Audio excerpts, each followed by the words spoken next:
C'est une présentation vraiment différente de d'habitude que nous vous proposons aujourd'hui, car en effet, nous allons découvrir un tout nouveau modèle avec comme base une miniature. Aujourd'hui, nous allons découvrir, et je suis sûr que vous l'avez reconnu derrière votre écran, elle a fait fureur au Mondial de Paris 2024, il s'agit de la Renault R4.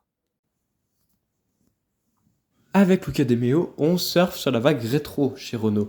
Après l'AR5, le concept car estafette, voici que maintenant débarque la Renault R4, rendant hommage à la Renault 4L disponible depuis 1963. Alors oui, elle s'appelle R4, mais elle n'a rien à voir avec la Renault 4 sortie en 1963 pour sa première génération. Déjà, au niveau de son positionnement, il ne s'agit pas d'une citadine, mais il s'agit, et c'est évidemment logique vu que c'est la tendance, un SUV. Elle se place juste au-dessus du Captur, donc la gamme de Renault dispose d'un 7e SUV, allant du Captur au Rafale en passant par le Symbiose, l'Arcana et l'Austral.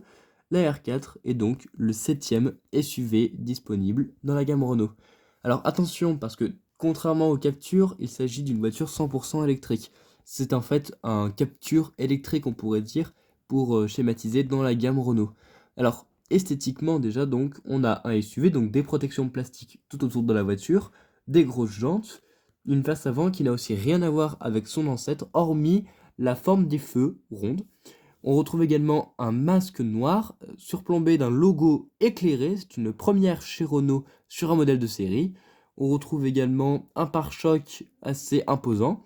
Sur le profil, et cette fois-ci on va se tourner sur une version également, une carrosserie spécifique, un cabriolet, ce qui n'est pas commun dans cette petite catégorie.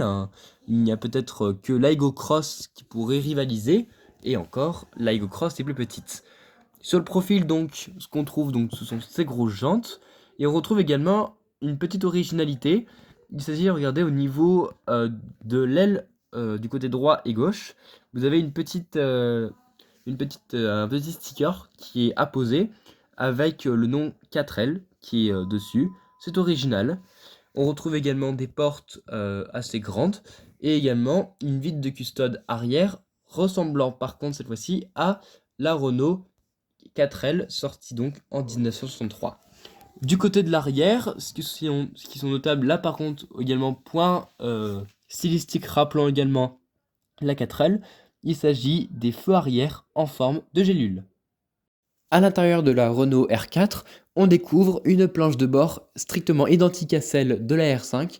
Donc on repassera pour l'originalité, toutefois il faut bien reconnaître que cet intérieur est tout de même très bien réalisé, notamment avec les matériaux, tissus, plastique moussé et quelques plastiques durs au-dessus, mais c'est normal pour la catégorie. On retrouve notamment cet écran multimédia de 10 pouces, fonctionnant grâce à Google, donc il fait preuve d'une réactivité sans faille, notamment avec, comme sur la R5 d'ailleurs, l'arrivée d'une intelligence artificielle 100% Renault, d'ailleurs elle porte son nom, Renault, R-E-N-O, qui gère la plupart des fonctions de la voiture.